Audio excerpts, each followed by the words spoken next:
prazer muito grande, uma alegria estarmos juntos aqui na Igreja Central de Curitiba e temos esta oportunidade de partilhar com todos os nossos amigos aqui presentes e também os que estão assistindo através da internet a programação do ritual do santuário. Temos muito a aprender com o antigo santuário de Israel.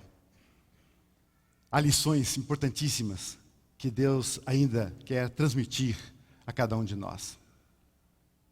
A doutrina do santuário é a doutrina básica da palavra de Deus.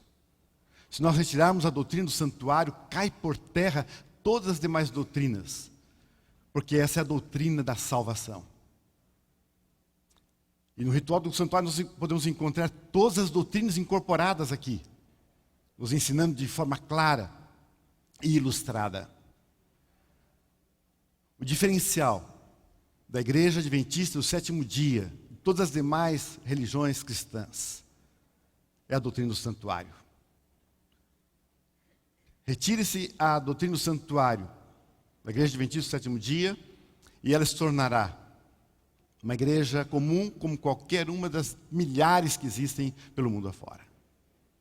Portanto, esse é um momento muito especial e gostaríamos que a partir deste momento, todos nós pudéssemos esquecer que estamos aqui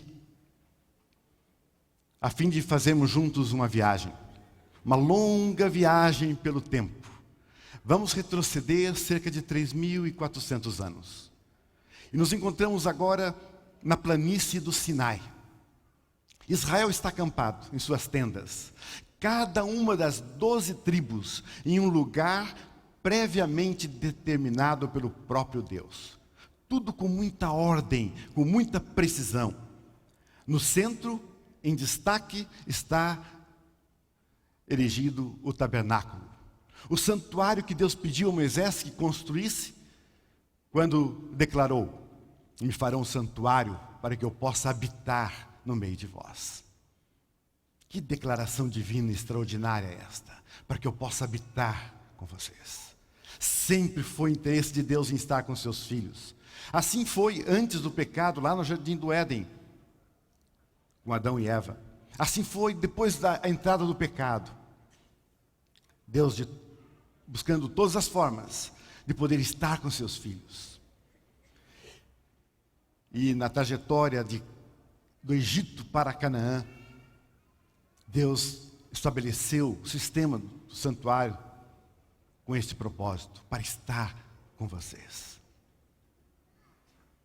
Meus prezados, naquele tempo do Antigo Testamento, as pessoas dependiam de um templo físico para poder estar na presença de Deus.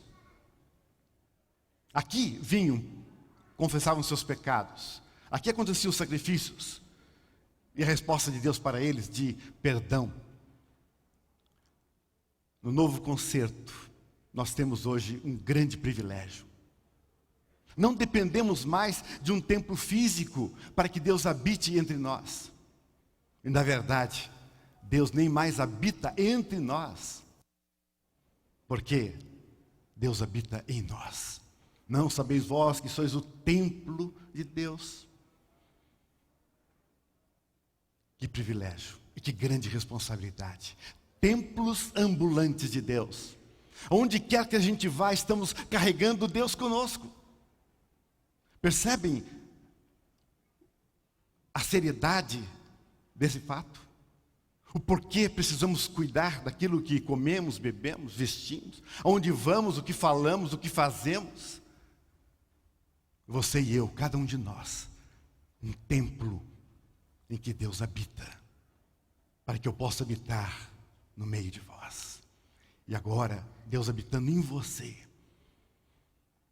tem você representado bem este Deus, dono desse templo que é o teu corpo, a tua vida.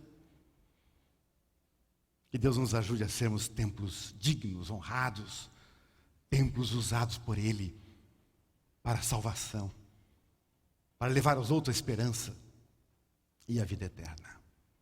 E Moisés, obedecendo a ordem de Deus, edificou o tabernáculo que tinha cerca de 13 metros de comprimento, 4,5 metros de altura, 4,5 metros de largura, circundado por uma cerca de tecido de linho, sustentado por colunas de bronze, de cerca também de 22 metros de largura, 44 metros de comprimento, formando o átrio ou o pátio do tabernáculo. O santuário, assim, compreendia 3 partes: o pátio, o lugar santo e o lugar santíssimo. Aqui no pátio havia 2 objetos de bronze. Havia a pia da purificação, onde os sacerdotes se preparavam para ministrar na presença de Deus, e o altar de sacrifício ou altar de holocausto. Havia um fogo constantemente aceso, noite e dia. Era aqui que os animais sacrificados eram queimados. A gordura era queimada, a carcaça dos animais eram queimados. Dependendo do tipo de sacrifício que acontecia aqui, alguns eram esquartejados, lavados e colocados aqui para queimar. Holocausto contínuo. Era o fogo que nunca apagava. E a origem desse fogo era do próprio Deus. O próprio Deus havia acendido esse fogo e permaneceu entre os judeus, o povo de Israel, durante cerca de mais de 800 anos, sem apagar. Curiosamente, apesar do nome altar de sacrifício, de holocausto, não era aqui que os animais eram sacrificados. Na parte norte do santuário, haviam argolas, onde os animais eram amarrados, e aqui eles eram imolados. E a gordura, a carne, dependendo do tipo de sacrifício, era levado, conduzido então aqui ao altar para queimar. A função deste altar era queimar. E Deus dizer, através dos sacrifícios diários que existiam, que sempre Ele estava à disposição e sempre havia uma solução para o problema do pecado, noite e dia. Por isso, holocausto contínuo.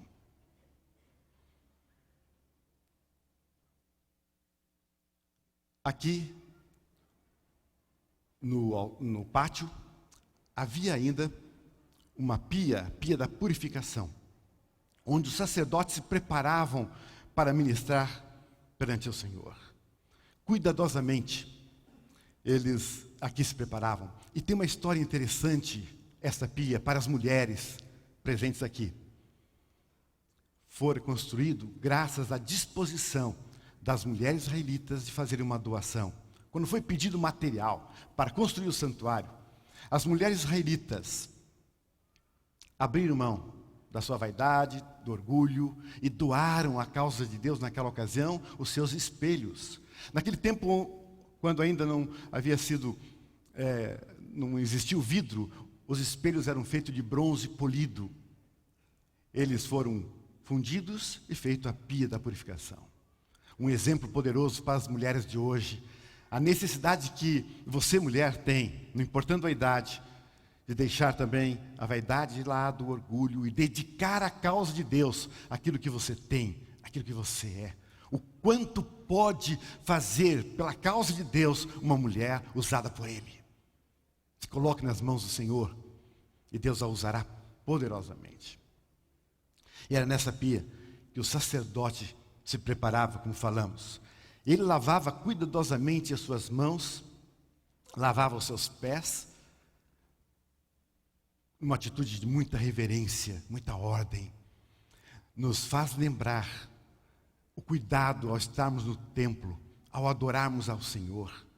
Que silêncio, ordem, muita reverência devemos prestar essa adoração. Nos lembra também purificação, lavagem dos pecados, batismo. É o que nos ensina aqui também a pia da purificação. E aqui, no pátio, aconteciam diariamente os sacrifícios. Como falei, na parte norte do santuário. Por que na parte norte? Porque Deus estabeleceu que o santuário deveria ser sempre montado no sentido leste-oeste. Sempre diante do nascer do sol. Sempre de frente ao sol. Numa época em que a maior parte dos povos pagãos tinha o sol como divindade máxima. E os sacerdotes pagãos, o povo pagão, curvavam-se diante do sol para adorá-lo. Os líderes espirituais de Deus, os sacerdotes, davam as costas à criatura para adorar o Criador ao adentrar no santuário. Lições importantes, pequenos detalhes em cada um dos pontos do santuário, ensinando, Deus transmitindo ensinamentos poderosos da verdadeira adoração. E era aqui no pátio que aconteciam diariamente os sacrifícios. Como falei, os sacrifícios fixos da manhã e da tarde. Todos os dias. Aos sábados, 2 sacrifícios da manhã e 2 à tarde. O sacrifício da manhã ficava ardendo aqui no altar de holocausto durante o dia. O sacrifício da tarde ficava queimando aqui a parte da noite. Assim, como falamos já, o holocausto contínuo. Deus dizendo, não importa o horário, não importa o dia, estou sempre à disposição para lhe perdoar. Você confessando os seus pecados, me aceitando, a possibilidade de salvação, de vida eterna. E haviam aqui, além desses sacrifícios fixos, sacrifícios especiais ao longo do dia. Por exemplo, quando os próprios sacerdotes pecavam, havia um procedimento aqui especial em relação a eles. Havia um procedimento diferente em relação também às autoridades, aos príncipes. Era um outro tipo de sacrifício. Havia também sacrifícios por pecados conhecidos, pecados desconhecidos, quando todo o povo pecava de uma só vez. Mas sabem, o sacrifício mais tocante, o sacrifício mais impressivo, era aquele feito em prol de um pecador arrependido. Quando alguém na comunidade de Israel pecava, deveria pegar uma ovelhinha do seu rebanho e vir em direção ao santuário. Era uma cordeira que ele trazia pesaroso, triste, porque alguém deveria morrer em seu lugar. Alguém inocente tomaria o seu lugar devido aos seus pecados. Você pode imaginar com que sentimento de tristeza, de pesar, ele vinha em direção do santuário. E observem, onde quer que ele passava, por entre as tendas, você pode imaginar as pessoas apontando, dizendo, ali está indo um pecador. Isso significa assumir a culpa verdadeiramente, envolvendo o verdadeiro arrependimento e confissão a Deus. O salário do pecado é a morte. Tinha que haver a morte. Teria que ocorrer o sacrifício. E o pecador vinha com a sua ovelhinha, quem sabe uma família pobre, poucos animais, quem sabe um animalzinho de estimação.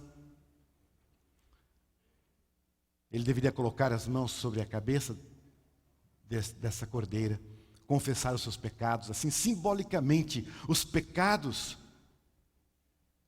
do pecador eram transferidos para essa inocente vítima, símbolo do Messias que viria, do Salvador, o Cordeiro de Deus que tira o pecado de todo mundo.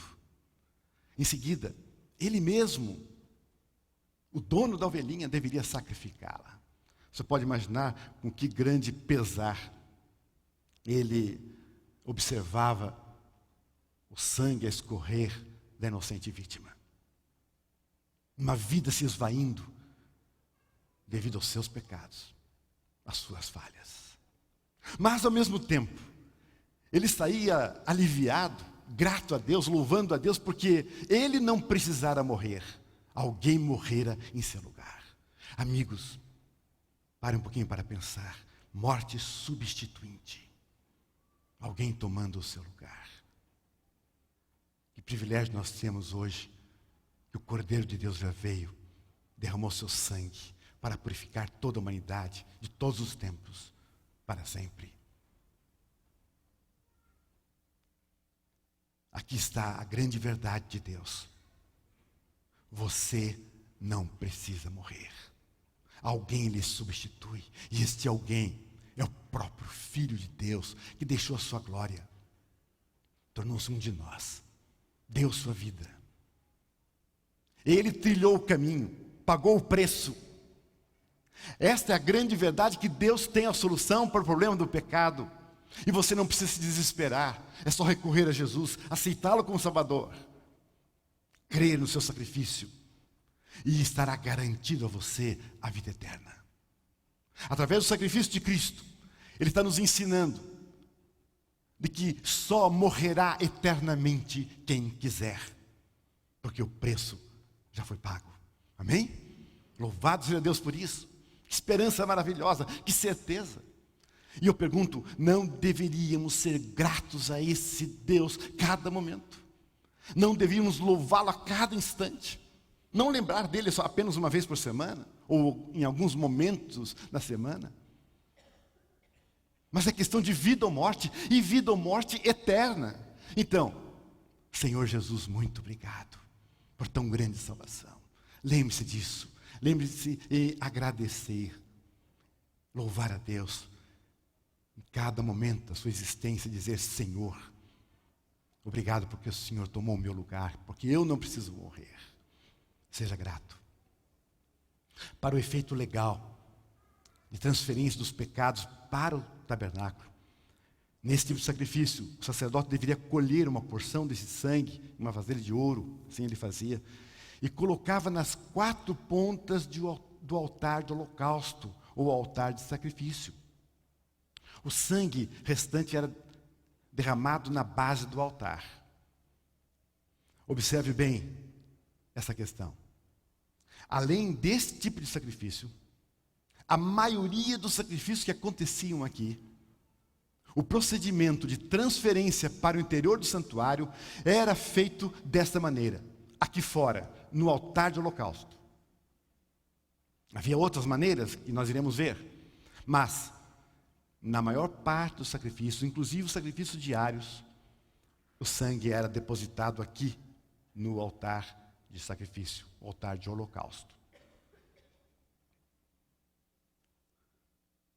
E todos os dias, quando o sacrifício da manhã e o sacrifício da tarde terminava, os sacerdotes tocavam as 2 trombetas de prata. Aonde quer que as pessoas ouviam aquele sonir, se ajoelhavam reverentemente para adorar a Deus. As pessoas que estavam mais próximas ao tabernáculo se aproximavam, porque nesse momento o sumo sacerdote comparecia perante eles para dar a bênção araônica, e estendendo as suas mãos ao povo ao redor, ele dizia: o Senhor te abençoe e te guarde. O Senhor faça resplandecer o seu rosto sobre ti e tenha misericórdia de ti. O Senhor sobre ti levante o seu rosto e te dê a paz. Ah, que momento solene era aquele. Que momento especial para o povo que ali estava. A bênção do sumo sacerdote.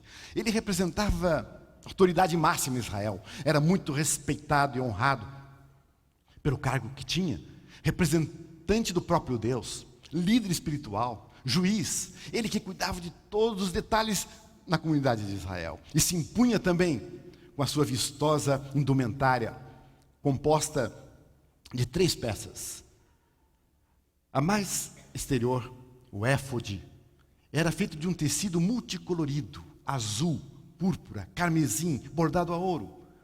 Continha, preso com correntes de ouro e fitas azuis, um peitoral do tamanho de um palmo homem.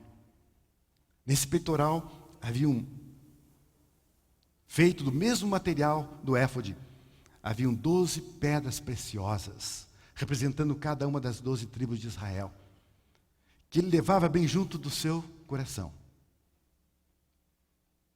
Como representante de Deus, aqui está um ensinamento poderoso, Deus dizendo quanto nos ama, e o quanto Ele quer que nós saibamos que o desejo dEle é ter-nos bem perto do seu coração.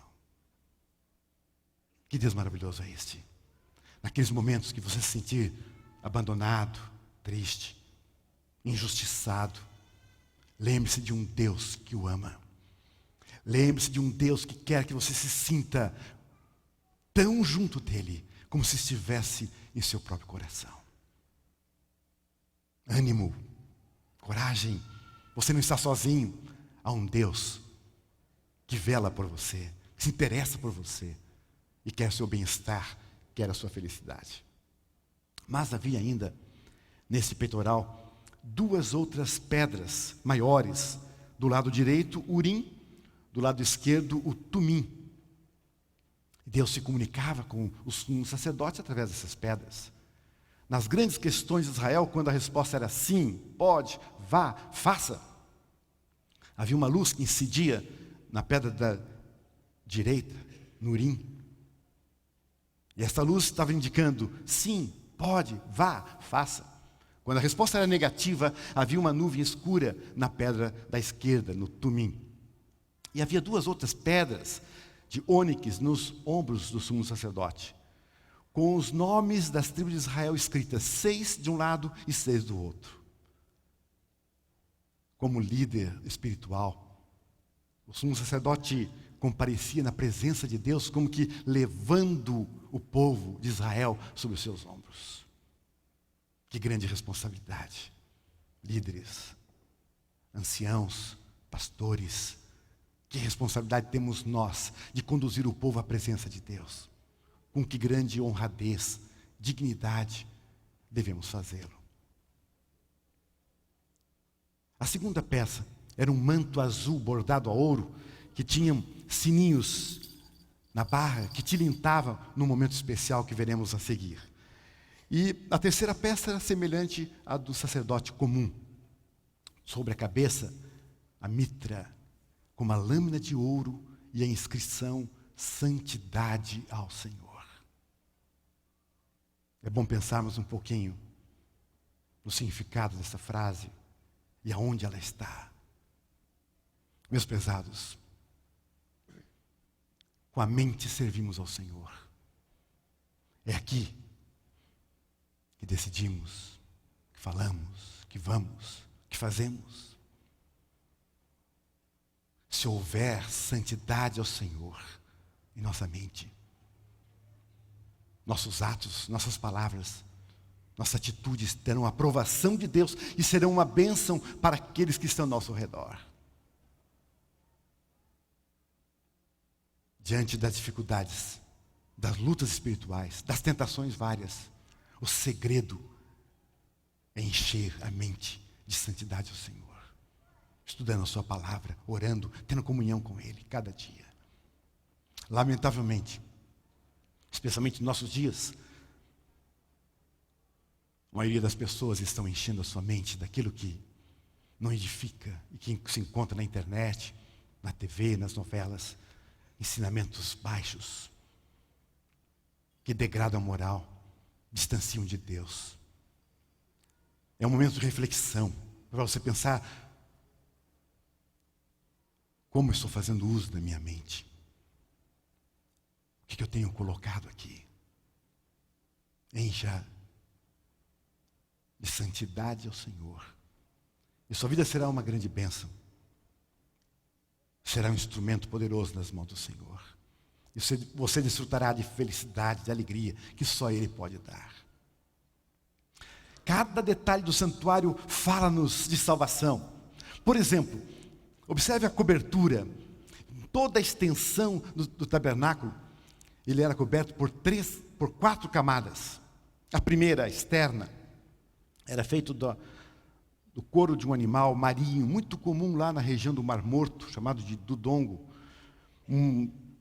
Uma pele muito resistente, impermeável, protegia externamente o santuário das intempéries.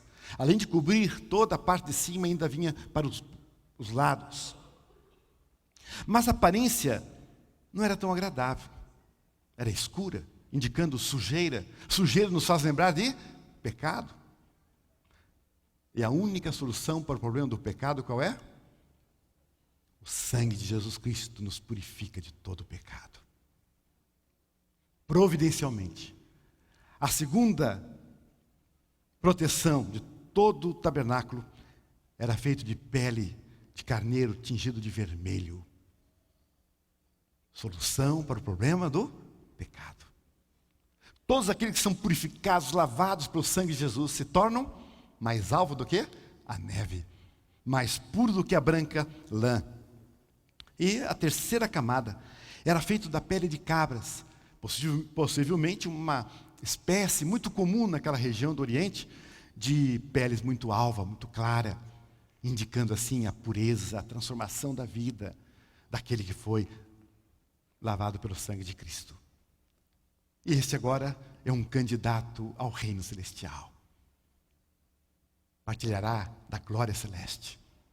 Ao adentrar no santuário e ao olhar para cima, o que se via era um fino tecido, azul, púrpura, carmesim, com anjos dourados bordado nele, dando assim a imagem do ambiente celestial, do galardão, da recompensa de todos aqueles que foram salvos, transformados pelo sangue precioso de Jesus.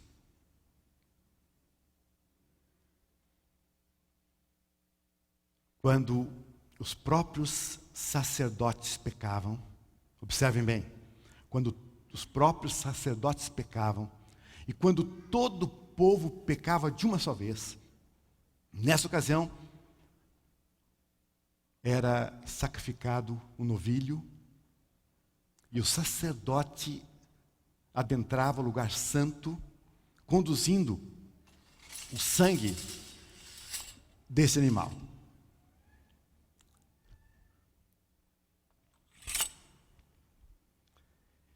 E ele fazia aspersão 7 vezes. Diz a Bíblia, com a ponta de um dedo, gotículas de sangue eram colocadas, diz a Bíblia, defronte à cortina que separava o lugar santo do Santíssimo. Era colocado também nas 4 pontas do altar de incenso. E assim, nesses 2 casos, os pecados eram transferidos para o interior do santuário. Como eu já falei, na maioria dos casos, o procedimento era feito lá no altar de holocausto. As pessoas se preocupam, e alguns se escandalizam até, de como era o ambiente aqui do lugar santo. Para muitos era um lugar asqueroso, com sangue escorrendo para todos os lados. O sacerdote não jogava aqui quantidades de sangue, litros de sangue. Ele fazia aspersão de gotículas com um dedo. Essa cortina era trocada uma vez por ano. Então, pode tirar da sua mente a ideia de que isso aqui era um ambiente desagradável. Tudo que Deus faz é com ordem, é com decência e é perfeito. O sacerdote cuidava para que tudo estivesse em ordem aqui no lugar santo. Cuidava aqui das mesas dos pães, da proposição em número de 12 pães, representando cada uma das 12 tribos de Israel. Sobre os pães haviam vasilhas de ouro contendo incenso. Cada sábado, esses pães eram trocados e o sacerdote oferecia o incenso ao Senhor, como forma de gratidão, de reconhecimento pelas bênçãos alcançadas naquela semana. Era um ritual muito especial de louvor, de gratidão, de reconhecimento do poder de Deus. Só os sacerdotes podiam comer desse pão. Mas como cada detalhe fala de salvação e do Salvador, os pães representam Jesus. Quando ele veio, que ele disse: eu sou o pão da vida. Quem de mim se alimenta, jamais terá fome. Alimentar-se de Jesus significa aprofundar-se em seus ensinamentos através de sua palavra, estudando-a, conhecendo-a melhor. O pão é o alimento espiritual que necessitamos cada dia para que possamos estar fortes contra as tentações do inimigo, para que possamos compreender o grandioso amor de Deus, estar em comunhão sempre com Ele. Em sua palavra nós encontramos força, vigor espiritual, encontramos Cristo, o pão que alimenta. Leia mais a palavra de Deus, faça dela a base da sua vida, para orientá-lo, guiá-lo. Obedeça sempre. Significa aqui obediência total à palavra de Deus, aceitação completa dela, sem retirar ou acrescentar coisa alguma. Havia também aqui o castiçal de 7 lâmpadas, sempre acesas, noite e dia, que iluminavam esse ambiente que não havia nenhuma abertura. O sacerdote cuidava para que não faltasse o azeite, símbolo do Espírito Santo, para manter sempre acesas essas lâmpadas. Jesus, quando veio, disse: eu sou a luz. Mas ao mesmo tempo ele disse: vós sois a luz do mundo. Nós aprendemos aqui que ao receber Jesus como a luz em nossa vida, precisamos refleti-lo aos outros. Sermos instrumentos de bênção. Não somente para transmitir a sua luz, mas espalhar o pão da vida àqueles que têm fome nesse mundo mau. O momento mais solene da ministração do sacerdote aqui no lugar santo era quando ele oferecia o incenso ao Senhor. Isso era feito todos os dias. Era o momento que ele mais se aproximava do lugar santíssimo. E observem, a cortina não ia até em cima, havia um espaço aberto. E às vezes a glória de Deus era tão forte e poderosa aqui no lugar santíssimo que o sacerdote tinha que sair para não ser fulminado. Ele, ao oferecer incenso ao Senhor, se ajoelhava reverentemente, representando aqui culto verdadeiro, verdadeira adoração. A coluna de fumaça que subia aos céus representava a oração do povo de Deus, a intercessão de Cristo em nosso favor.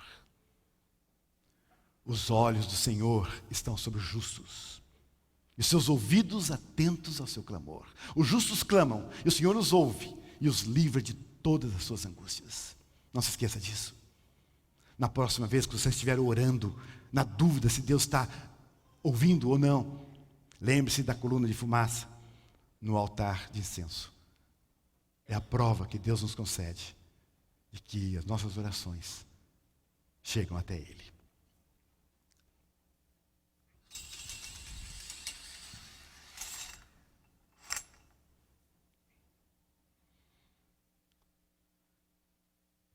Uma coisa muito importante que o santuário nos ensina.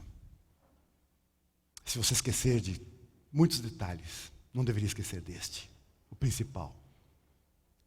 O antigo tabernáculo de Israel nos ensina os 3 passos para a vida eterna.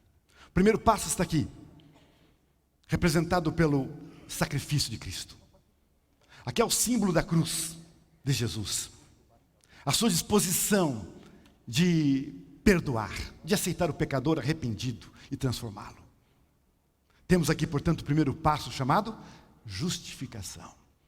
O injusto se torna justo, não por seus méritos, não por alguma coisa que pôde alcançar ou fazer, mas pelos méritos daquele que derrama o seu sangue e toma o seu lugar. Salvação, perdão oferecido, certeza de vida eterna, justificação. Aqui, o pecador é transformado em filho de Deus. Era filho da ira, filho do pecado, e agora é filho de Deus. E, meus prezados, se você abrir a sua Bíblia em Hebreus, capítulo 10, e o verso 19. Hebreus, capítulo 10, e o verso 19. Tendo, pois, irmãos, ousadia para entrar no santuário pelo sangue de Jesus. Talvez a sua Bíblia aí está escrito entrar no Santíssimo, ou no Santo dos Santos. Na verdade é que a palavra original no grego usado aqui é tarraglia, que significa lugares santos. É um plural envolvendo todo o santuário, se referindo ao tabernáculo, ao santuário, e não a um lugar específico, como querem alguns. sendo só o Santíssimo. Está se referindo ao tabernáculo. E aqui nós encontramos um convite de Deus. Qual é o convite que Deus nos faz para entrar no santuário? De que forma? Com ousadia, com intrepidez, com confiança. Baseado na própria força, no próprio conhecimento, em suas próprias obras, que o texto nos diz: pelo sangue de Jesus. Aqui temos a grande verdade, prezados, que aquele que foi justificado não pode permanecer no pátio. A maior parte dos cristãos estão aqui no pátio dizendo: louvado seja Deus, glória, aleluia, porque Cristo me salvou, me perdoou os pecados, estou salvo, tenho a vida eterna. E continuam aqui no pátio, pisando a sua santa lei, transgredindo os seus mandamentos, sem conhecer a grande verdade do santuário, entrando no santuário, adentrando ao santuário, que nós vamos ter contato com o pão, com a luz, com a palavra de Deus, sem acrescentar nada ou sem tirar nada. E partimos então aqui para o segundo passo da vida eterna, que é a santificação. Lugar santo, santificação. Quem foi justificado não pode permanecer de braços cruzados, acomodado. Tem uma missão a cumprir. E essa missão envolve a vida toda, um caminho ascendente. Cada dia mais perto da perfeição em Cristo, cada dia mais distante desse mundo de pecado. Isso é santificação. Cada dia mais semelhante a Jesus. Cada dia representando o bem neste mundo, espalhando o pão, refletindo a luz, cumprindo a missão, através de um folheto entregue, de um convite feito, de um estudo, de uma oração feita. Quem foi justificado não pode ficar parado, acomodado. É preciso se envolver com o Messias justificador. É preciso ser grato a Ele e conhecê-lo cada dia melhor. Se envolver com a sua verdade e transmitir essa verdade aos outros, da forma como pode fazer, com o que sabe fazer, de acordo com os seus talentos. Santificação. Sem o qual, diz a palavra de Deus, ninguém verá o Senhor.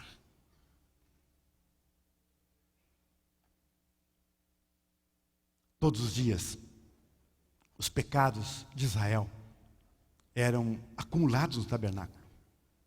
Imagine um ano todo. Se fazia necessário a remoção simbólica desses pecados. Se fazia necessário a purificação do santuário. Eis que chega o 10º dia do 7º mês. Era conhecido para Israel como o dia. Era um dia muito especial. O grande dia da expiação. Um dia de juízo para Israel. Um dia que seriam aceitos ou rejeitados pelo Senhor. Nesse dia ninguém trabalhava, ficava ao redor do santuário em grande expectativa, aguardando os acontecimentos e suplicando misericórdia a Deus. Em grande contrição. Nesse dia, o sumo sacerdote entrava em ação. E observe um detalhe: ele não poderia, era o momento que ele iria entrar ao lugar santíssimo, ele não poderia adentrar ali na presença de Deus com toda aquela vestimenta vistosa que usava no dia a dia. Ele tinha que adentrar ali com o mais simples e humilde dos sacerdotes. Havia uma roupa especial de linho para essa ocasião. E nesse dia, ele entrava 3 vezes. E agora observe um detalhe. Muitas pessoas acreditam que o sumo sacerdote adentrava ali, amarrado a uma corda ou uma corrente de ouro na sua cintura ou na sua perna.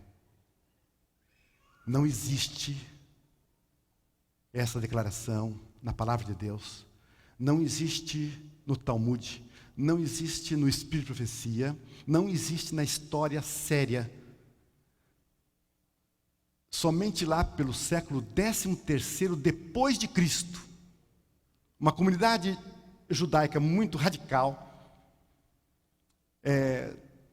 escreveu a respeito disso, descreveu uma corrente de ouro que estava amarrada ao sumo sacerdote. Até então, nada, nenhuma fonte se referia a isso. Portanto, as pessoas querendo ajudar Deus, inventaram a história da corda que não existe e não existia. Observe bem, como eu falei para vocês, ele entrava 3 vezes. Imagine o sumo sacerdote se movimentando aqui entre o castiçal, a mesa dos pães, o altar de incenso, amarrado a uma corda.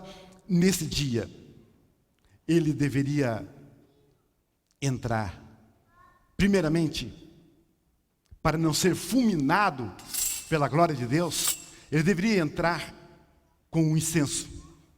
E ele colocava incenso em todo o ambiente aqui do lugar santíssimo para não ser fulminado pela glória do Senhor. E todo o ambiente ficava coberto dessa fumaça, desse incenso especial. Imagine, ele saía agora para fazer sacrifício em prol dele e da sua família. E na 3ª vez, 2 bodes eram trazidos. Era lançado sorte sobre os mesmos. O escolhido era sacrificado. E o sangue era trazido aqui. O outro era levado para o deserto, onde morria abandonado. Esse sacrificado, símbolo de Cristo. O sangue era espargido sobre o propiciatório, a tampa da arca, demonstrando a misericórdia de Deus, o perdão de Deus aos pecados. A lei de Deus exigindo a morte do transgressor. E Deus aqui dizendo que aceitou o arrependimento, a confissão do povo. E os aceita. Dessa forma, é retirado os pecados, que o sumo sacerdote carrega sobre si, e confessa agora sobre o bode emissário, ou o bode de Azazel, símbolo de Satanás, que é o responsável pelo pecado de toda a humanidade, e é levado ao deserto. Você sabe que muitos acusam a igreja adventista, dizendo que nós ensinamos que Satanás faz expiação pelos pecados. Esquece um detalhe: por não conhecer a doutrina do santuário, esquece de um pequeno e simples detalhe.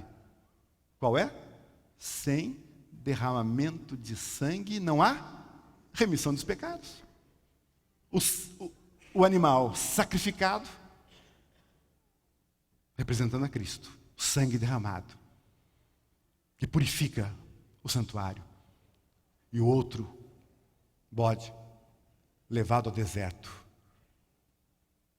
e abandonado lá, representando o milênio, os 1000 anos, que Satanás ficará preso a essa terra, pelas circunstâncias.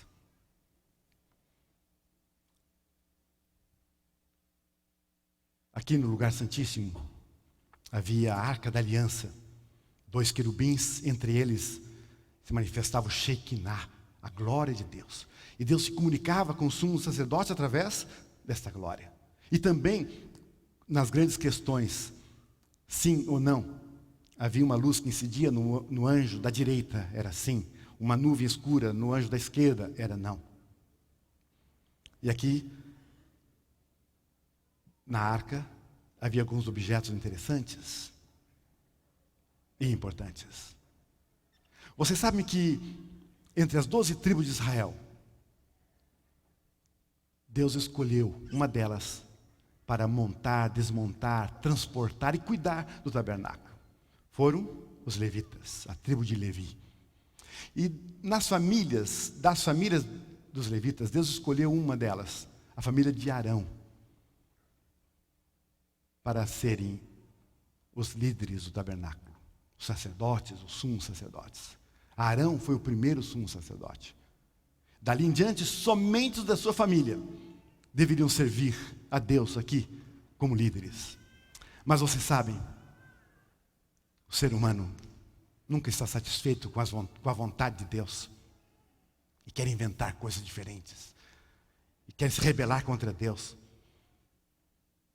E por isso mesmo inventam doutrinas diferentes. E por isso mesmo existem milhares de igrejas, cada um ensinando um caminho diferente.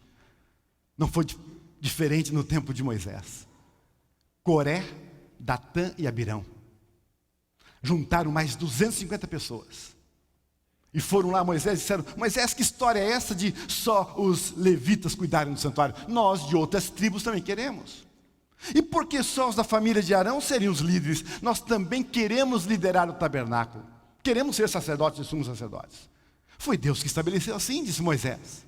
E eles insistiram e fizeram uma rebelião séria. A terra se abriu e os engoliu a todos. O povo não se conformou e continuou a reclamar. De repente começou a morrer. E foram cerca de 14 mil pessoas mortas. Moisés recorreu a Deus. Deus disse: foi isso que determinei, mas faça o seguinte: Deus sempre sua misericórdia, Deus sempre sua paciência, dando oportunidades ao seu povo. Pediu que a família escolhida de cada tribo deveria colocar o nome dessa família em uma espécie de vara, um bordão, um cajado, que representava a autoridade da família. Era um objeto que passava de pai para filho, de geração em geração. E Deus disse: olha, a vara que florescer, essa será a família escolhida.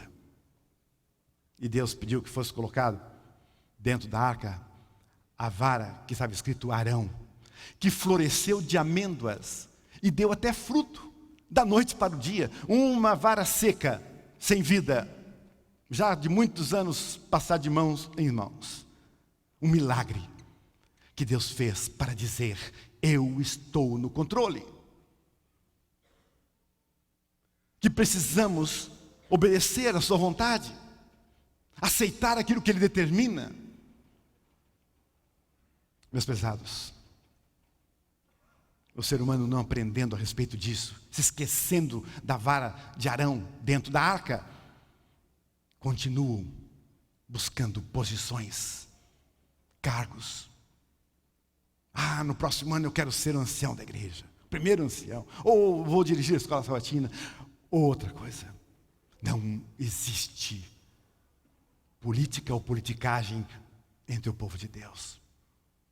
Não deve existir nada com respeito a galgar qualquer nível que seja, de igreja, associação, união, até a conferência geral. Porque Deus está no controle, e Ele escolhe, Ele determina, e precisamos respeitar, obedecer. A vara de Arão é um lembrete disso. Mas havia um outro objeto muito especial. Durante 40 anos no deserto, o povo não pereceu de fome, porque misericordiosamente Deus proveu o maná, o pão que caía do céu. Deus pediu que fosse colocado dentro da arca uma porção desse maná, que diz a Bíblia, aquela coisa miúda, parecendo semente de coentro. As mulheres moíam, faziam pães, faziam bolos, comiam assim também. E é um lembrete de que Deus provê. Deus se preocupa com nossas necessidades físicas e materiais. Fui moço e agora sou velho, mas nunca vi o justo passar necessidade, nem a sua descendência a mendigar o pão. Acredite nisso.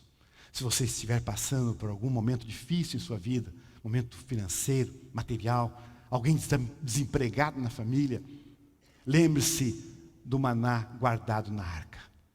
É a garantia que o Senhor Deus nos dá ainda hoje, de que Ele está pronto a realizar milagres. Ele abre portas.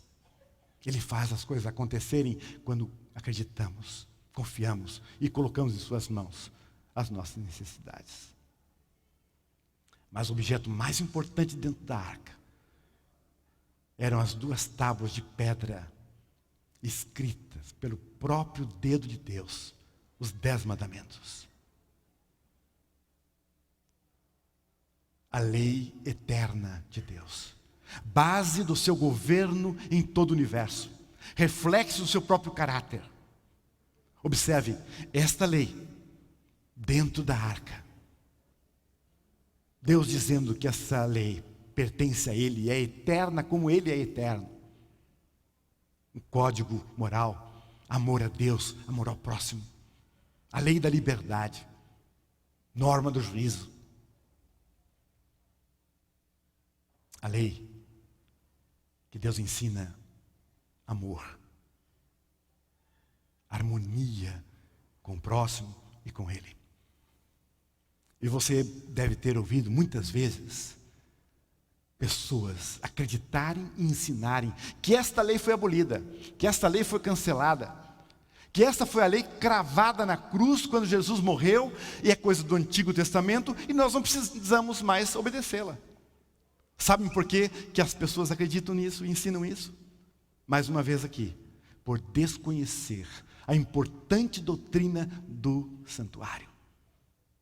Porque se conhecessem, saberiam que aqui não havia apenas uma lei, mas haviam duas leis. Deus pediu que fosse colocado do lado da arca a lei de Moisés, a lei cerimonial. Moisés escreveu em um rolo de livros tudo o que dizia concernente aos sacrifícios que aconteciam no santuário.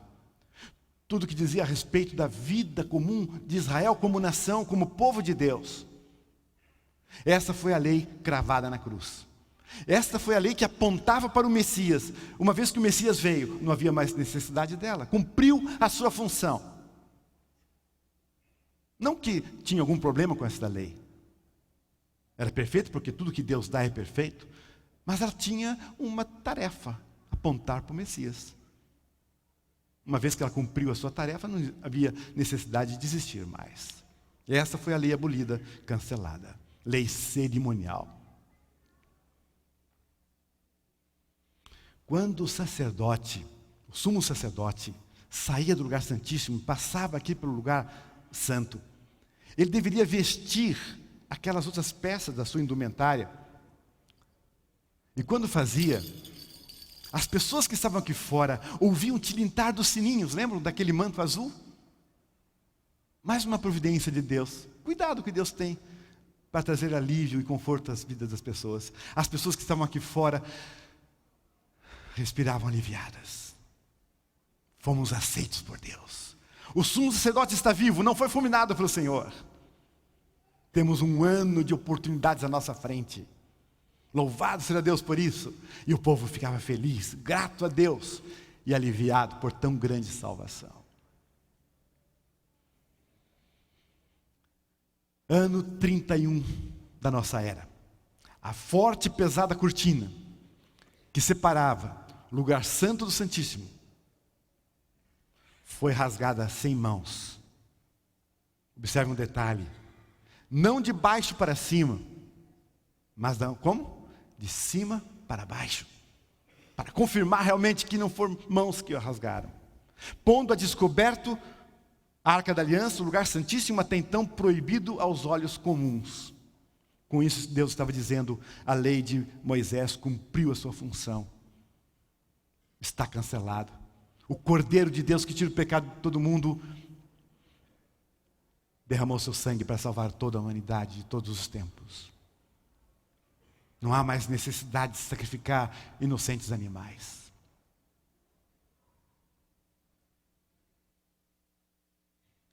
Que importante é isso. E o mais importante ainda está por vir, sabem por quê? Após a sua ressurreição, segundo a palavra de Deus, Jesus adentrou o santuário celestial como nosso grande sumo sacerdote para interceder por nós, para aplicar a partir do santuário celestial o original mostrado a Moisés lá no monte, do qual ele fez essa cópia, para aplicar na vida de todo aquele que nele crê os méritos obtidos em sua vitória na cruz do Calvário. Intercessão. Graças a Deus temos um intercessor que vela por nós, que nos ouve, nos atende, nos salva. Mas a palavra de Deus, através da profecia de Daniel, nos fala de um momento tremendo, terrível, que aconteceria nessa terra. Um poder se levantaria, a ponta pequena, e esse poder Segundo diz aqui o capítulo 8 de Daniel, verso 11, se engrandeceria até o príncipe do exército, e tiraria o contínuo sacrifício, e o lugar do seu santuário lançaria por terra. E o exército lhe foi entregue com o sacrifício contínuo, por causa das transgressões, e lançou a verdade por terra, fez isso e prosperou. Esse poder viria e tornaria ineficaz o sacrifício realizado por Cristo na cruz do Calvário. Estabeleceria nesta terra um sistema paralelo de salvação. Por isso, diz aqui o santuário lançado por terra. A intercessão de Cristo como único caminho, verdade e vida. O único Salvador, intercessor, lançado por terra, para estabelecer entre os homens um caminho humano de salvação, pelas obras. A verdade jogada por terra. Daniel está tendo essa visão, quando ele observa que dois seres celestiais conversam e dizem: olhem, até quando durará a visão do contínuo sacrifício, da transgressão assoladora, para que seja entregue o santuário e o exército, a fim de serem pisados? Até quando a verdade do santuário continuará sendo pisada? Até quando a verdade de Deus lançada por terra? Então, vem a resposta de Deus. Até 2.300 tardes e manhãs, o santuário será purificado. No sentido dessa palavra, restaurado, vindicado. A verdade de Deus lançada por terra seria restaurada a partir da purificação do santuário. 1844. A data final do período maior da profecia, 2.300 anos. Jesus Cristo passou a realizar a segunda fase da sua ministração no santuário celestial como nosso grande sumo sacerdote. A partir de 1854, acontece o grande juízo universal, o grande dia da expiação universal.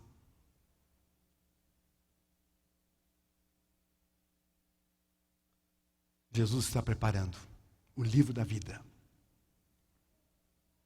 Nomes são mantidos e nomes são retirados. Quando ele terminar essa obra, dirá: está feito.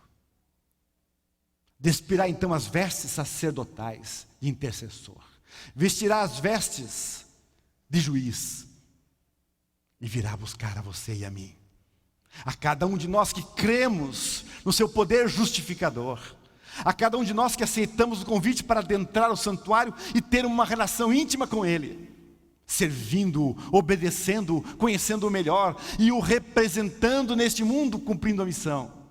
Santificação, santificando-nos e tornando-nos semelhante a Ele cada dia,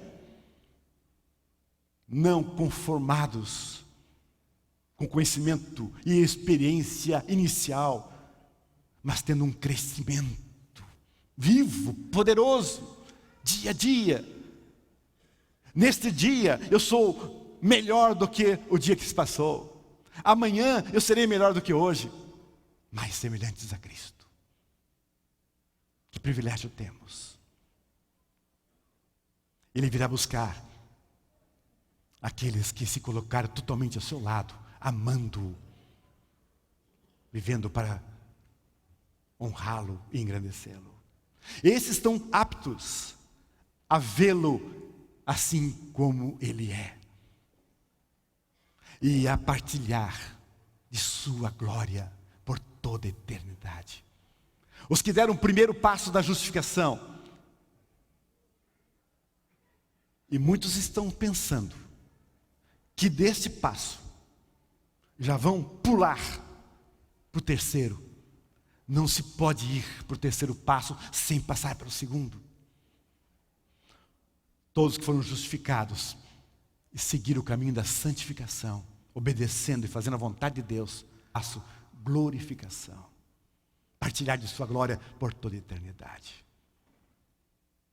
Ele virá em glória e majestade.